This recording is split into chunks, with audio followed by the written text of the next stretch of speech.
Trump on JFK? What are we talking about? Yeah, an article came out on the 17th of March from The Independent. The title of the article, Trump's cryptic remarks on JFK assassination raise eyebrows. We've talked about this on this podcast before, the JFK assassination. Yeah. For me, one of the first, and I hate to use the term, but it's been labeled this, it was the first conspiracy theory that I ever read about. Yeah. I remember where I was, Steve McAvoy's house. It couldn't have been any later than 1996 or 7 when I saw that video for the first time. Do you guys remember your first diving into some type of for JFK?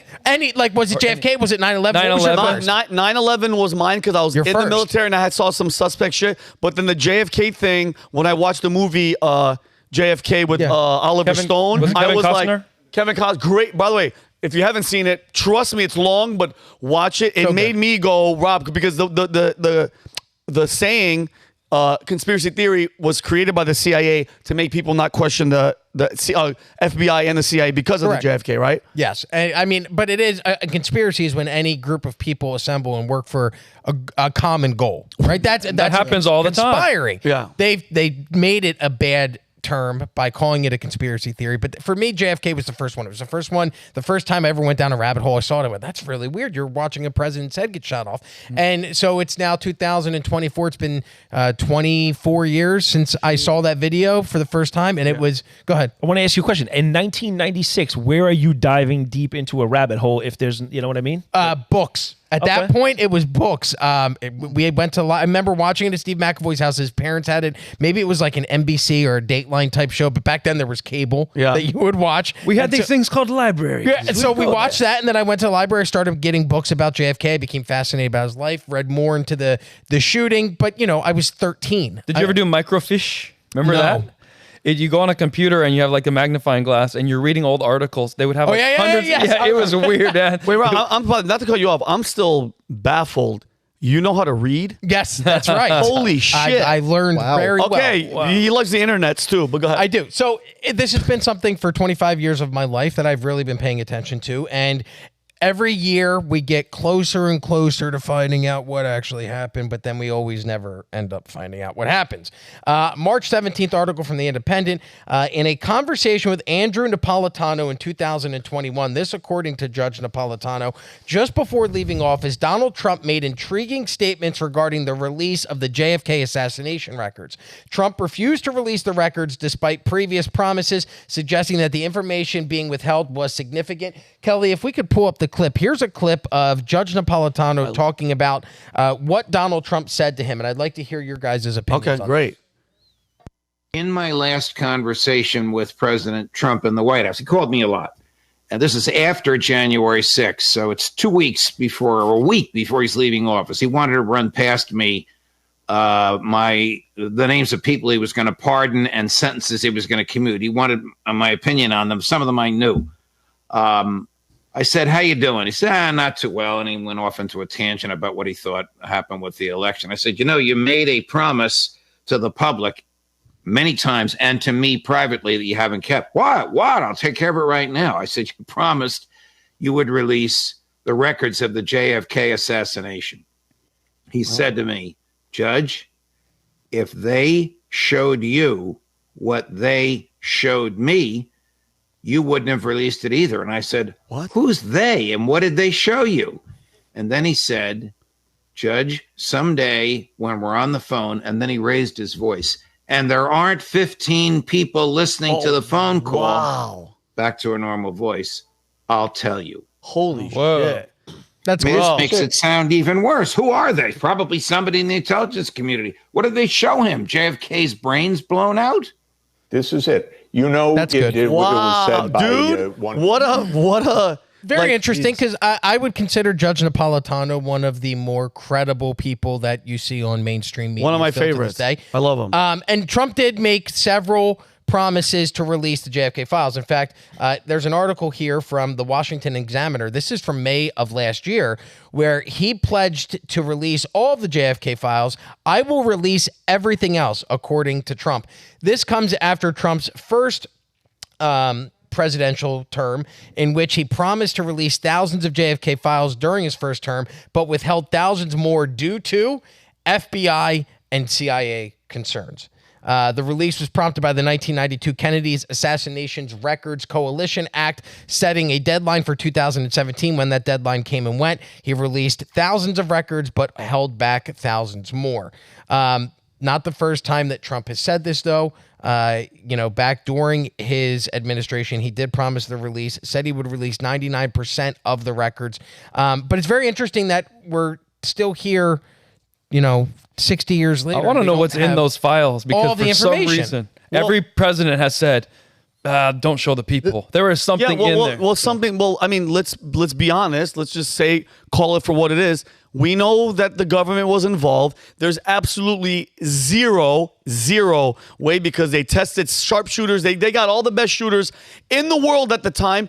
Nobody could make that shot twice with the bolt action. Guys, mind you, I'm an expert in two guns, in the M16 and the 9mm. I've shot with an updated 1990, what was it? In 2000, I was shooting at moving targets with the sophisticated gun that I had with a sight on it. You know how hard it was to hit just this white thing that's from here to where the camera is? It was almost impossible. You had to lead it. And you mean to tell me this guy who sucked at shooting was up? It's unbelievable. But the bigger the lie, the more you yell it, the more people believe it. But you know why he can't say it? Because if we find out that the government, any agency was involved with killing the president of the United States, the FBI gone, CIA gone, and then we as a society are fucked. We're done. Do you think that there would still be that amount of outrage 60 years later? Rob, if the right person and the right evidence and the shit that he's talking about is seen, because that's the problem. It's like, listen, I understand these people that are above us, they think that we're too dumb and we can't handle it. No, we want to know the truth, because how can we ever get better or fix it? Because, well, they don't want to let go of that power. That power is, you have to trust the intelligence community. That's the people that are protecting you when you sleep at night. It's like, I think, Rob, if Trump came up and he had actual proof instead of just words and showed it, yes, they'd be outraged, and people would be like, yo, FBI, all you guys, finish. Well, and all the characters from this are dead, right? It happened 60 years ago. So they did a great job at that. But the agencies are not. Still, exactly. And that's what I wanted to bring up, because what did Trump say? And, what do all these people keep saying? It's intelligence community concerns. It's not like an assassination from 60 years ago has national security implications, unless the implication is that it would dismantle the intelligence agencies that do all the stuff now. And Rob, back to your earlier question about like, what was your first conspiracy theory when you were growing up? For me, it was obviously 9/11, around like 2010, 2011, when I was in middle school. We finally started having access to the internet. Me feel so old. When I was in middle school in 2010, I graduated college. Yeah. So for example, in 2012, when Obama was running for re-election, I was 15. Oh. So did you vote for him? I did not. I would not have, even if I could have. But you start looking into all the stuff about 9/11. That's what gets you into it when you're someone my age. Oh, yeah. And you sort of start to realize all the things that have been in place since the Kennedy assassination that led to things like 9/11, or H.W. Bush coming up in the CIA right after Kennedy under Johnson. Doesn't remember where he was the day that probably one. I remember exactly where I was on 9/11. How, as a CIA director and president, do you not remember? I mean, in the future you become those, but how do you not? You don't make those and get to those positions by being a dummy and having a faulty memory. And then Herbert Walker Bush becomes president. He's all in with the Saudis. George W. does the same thing.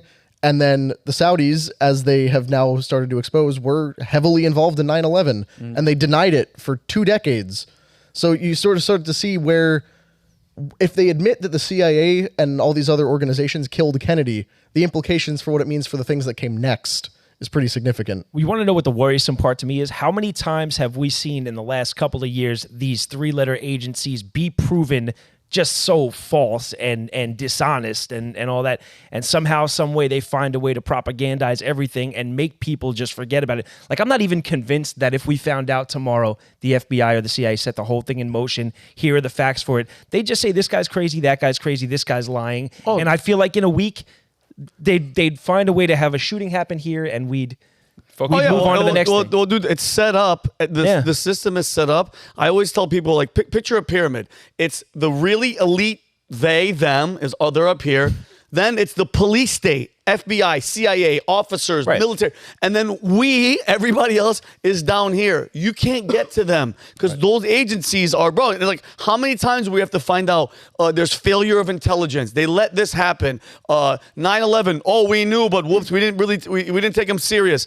During the election, FBI had 81 agents and they were chilling at Twitter, stopping all these stories. Bro, I'm telling you right now, these people are the enemy of the people. From mainstream media to all these agencies, they think, I'm telling you right now, we are less than they are. Every 5 to 10 years, they'll declassify documents and make them public, confirming, hey, we actually did all that horrible stuff in the 60s, 70s, 80s, 90s, and 2000s, but we promise we stopped. Yeah. And we're the good guys now. And then what they'll do occasionally is they'll just throw their thing down on the table and let you know how powerful they are, because you finally do get a group of people together to come for a common goal, let's say January 6th, and they make sure that never happens again. Because go ahead, you guys decide that you want to get, you guys want to come together and fight back against us, and this is what the ramifications are going to be. Well, the Hunter Biden 4 laptop. years for.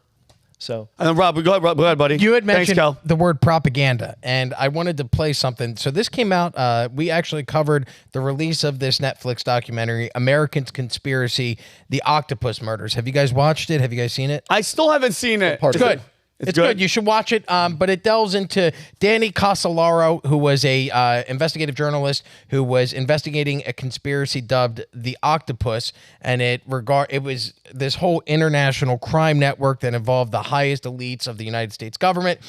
But in that, there is a portion where they talk with an investigative journalist named Sherry Seymour, who claims that one of the main characters that Danny Casolaro was investigating, his name is Robert Booth Nichols. He's a guy who had no ties to the intelligence community, but was paid by them. There was no actual, that's the tie. There was no actual, but they would not, he had no actual job title. He had no pay stubs, right? There was no actual trail of evidence to this guy until there was this weird pyramid scheme that fell apart in New York, a financial Ponzi scheme that fell apart in New York, and he was somehow tied to it. So they deposed this Robert Booth Nichols guy during that time, and he had to admit under oath about his ties to the intelligence agencies. But the entire time he was working for them, nobody ever knew. It was never confirmed. Weird. This investigative journalist, Sherry Seymour, talks about meeting Robert Booth Nichols, the guy Danny Casolaro was investigating. That guy, Danny Casolaro, ends up dead, slit his wrist 12 times in a bathtub in a hotel room by himself. Weird. But here's a clip of Sherry from the documentary talking about Robert Booth Nichols, showing her an edited version of the Zapruder film, and listen to what she has to say about it. Okay. But then he slowed it way down. And it was so slow that you could almost see the air moving. Then you saw the driver take a gun and go like this and shoot Kennedy. And the bullet comes out of the gun this slow. Very, very, very slow. And it hits Kennedy in the head. And you see everything flying out of his head. Whoa. And I'm thinking, this isn't the tape I ever saw before. Oh. So I said, is this a doctored tape? What's this about? And he said, this is the original one. And I said, no, And he says, well, I'm going to show you the one that you've seen on the media. Wow. Now, the next tape is your typical one where the driver just keeps driving, never even flinches with the gun. And he stops the tape. And he says, look at the tree. Oh, shit. And there's the top of a tree growing in air. Like a and he says, this is the one that you're seeing on the media. Wow. And it's been doctored. He looked very, very intently at me and he said, nothing is as it appears to be. I believe That's that. good. Wow. Now, That makes way more sense to be shot point blank range from the car. well, especially when you look to the back and to the left, right? It's back and to the left this way. How would he get shot from up behind him down and his head go back this way? But that raises a very important point, because if that happened, why did Jackie Kennedy never talk about that? Well, because think about it. I think in that moment, because if he just did this, she's looking out the window. Yeah. They're saying in the video he turns. Yeah, he turns, but she's looking out waving. Well, at that point, he'd already been struck in the neck. Okay. Right? So it's not the fatal shot. He had been struck in the neck, so he's down like this. She turns to him. So theoretically, it may be possible for the driver to turn around and shoot. But Kelly, if you could play the next video is actually the Zapruder film. If you remember, in that video, she says that she saw a video that showed the driver shooting him. Then the video that the original video doesn't have the tree missing, or the original video that you see on TV has the tree missing. The one that she showed. Sorry, I'm getting confused. I'm excited, talking. Rob. Yeah, Kelly's shocked in the back. Let's just play the. Show it, Kel, and then Rob, tell us. See it right there. Rob, the tree's normal now, right? So they fixed the tree. Yeah. So the one that you normally see. The whole point of this was the one that you normally see. This one right here. This is normal. There is the tree. Yes, this is the original footage from the Zapruder film. Although there are missing frames and that kind of stuff. Yeah. Look. Oh, now the tree's there. Wow. So can you back that up and freeze on the tree real quick? So the tree. Yeah, right there. The claim that the one that he showed her with the driver, right, is not the original one, not the one that we see, because the tree is missing in the one that she showed, and in this one the tree's there. I'm doing a terrible job explaining this. No, but I get it, bro. I get it. And Rob, and by the way, guys, to prove how ridiculous the Warren Commission, the Warren report was, they proved in a court of law that the president of the United States died with something called the magic bullet theory. And I don't know if you guys know this or not. You know what the word magic basically is? It's make-believe. It's fake. They showed the thing where the bullet came in, hit everybody like 7 times, and they said the bullet went in somebody's wrist, made a complete U-turn, and then went backwards. It's all bullshit. I don't believe any of it. I did a report months ago, like right when I first started at VT, actually. There was a guy who was a Secret Service agent behind that car who said he found the bullet. And they said, they lost the bullet. It fell out of somebody in the back of the car. On the tourniquet, this guy said he was at the hospital and he found it on the stretcher of the guy, which means if it was still in his leg to fall out, that means the angle was completely different. Yep. And the bullet was pristine. They found in the hospital. Like somebody just went boop. There's a great documentary that I believe it's on Amazon Prime. I don't know the title, but if you just put in JFK Assassination, it'll tell you in the description. They interview all of the key medical personnel that responded. The guy, like the CIA agent that found the bullet, the nurse that also saw the intact bullet on the stretcher at the hospital, the doctors that were in the hospital the day of, the treating doctors, the guy that came in and pronounced him dead. It's so weird. They did that 5, 6, 7 years ago. Now most of those players are dead, but the documentary is really good because you get to hear firsthand accounts of them finding an intact bullet. But what's most interesting about the Zapruder film to me isn't the actual film itself, and there's a lot of weird stuff with the Zapruder film. In fact, there's not a slide for this, but I'll just tell you, there's 6 frames were damaged during preparation for the publication by Life. Of course. So there's this weird, some of the frames were missing, then they were later recovered, they were returned to normal, they were restored. But the most interesting part, and I never knew this, in all of these years, did you know that Zapruder, Abraham Zapruder, the guy that took the film, he was only one of 32 people in Dealey Plaza that day that is known to have film or still photographs at the time or around the time of the shooting. So there are 32 other people that may have filmed this. I had never heard that before. I thought it was just him. I've only seen that footage. So there's other footage out there of JFK being assassinated. Why haven't we seen that? And do you guys think we'll ever, I know we talked about it earlier, but do you ever think that we'll get the full story? Do you think the government ever comes out and goes, our bad, we did it, like you said, we did it a long time ago, but Trump, you're safe. We'll never do that again. No. RFK, you're safe. Yeah, we're sorry about your uncle, but listen, and your dad, we also did that one too. But we're sorry about both of those. We won't do it to you. Do you ever think we'll get that honesty out of the Our federal best bet was Trump, and Trump is refusing to post it. Absolutely not. All we know is now at least everyone has their phone out, so there's going to be 40,000 takes of any event. That's why they can't get away with murder, but 100% not. But I know this. Everybody always says, don't say 100%. 100% they were involved, and they killed the guy for the reason of being anti-war. Period. Do you think if RFK, by some type of miracle Hail Mary? or magic, right, some weird way, RFK ends up winning the presidency, do you think he would release the files? I think he's the most likely. You do. I do. But then guess what's going to happen to him? He's going to accidentally fall down a flight of stairs. It's not even that, though. I think that no matter who it is, if somebody decides they find a conscience within themselves to say it or release it, they're just going to say they're crazy. We've seen the tried and true a million times. Yeah, this person's crazy, unreliable. Well, they've already and they've done that with RFK with the vaccine stuff. But what's really interesting is, okay, who has the most motive to release this information that would do terrible damage to the credibility of the FBI, CIA, NSA, the three-letter agencies, right? RFK has the most motive to be elected and release it. So if you've noticed over the past week, there's been a lot of weird stuff with RFK, right? Okay, there's always the COVID vaccine stuff. But then it was, hey, he's considering Aaron Rodgers to be his VP. By the way, Aaron Rodgers doesn't think Sandy Hook shooting happened, which isn't actually what he said. He thought there was another person involved in the shooting. Then Joe Biden mysteriously, for some weird reason, takes a photo with 40 members of the Kennedy family for an Easter celebration. They're not related to Joe Biden. Why would Joe Biden take photos with his opponent's family? To show that the entire opponent or the entire family supports him. To discredit RFK. Yeah. And the scary part, and this is where it gets exciting, is that RFK's announcement coming, I believe the 26th, is his VP candidate, who everybody is saying is the ex-wife of the Google founder, Sergey Brin's ex-wife.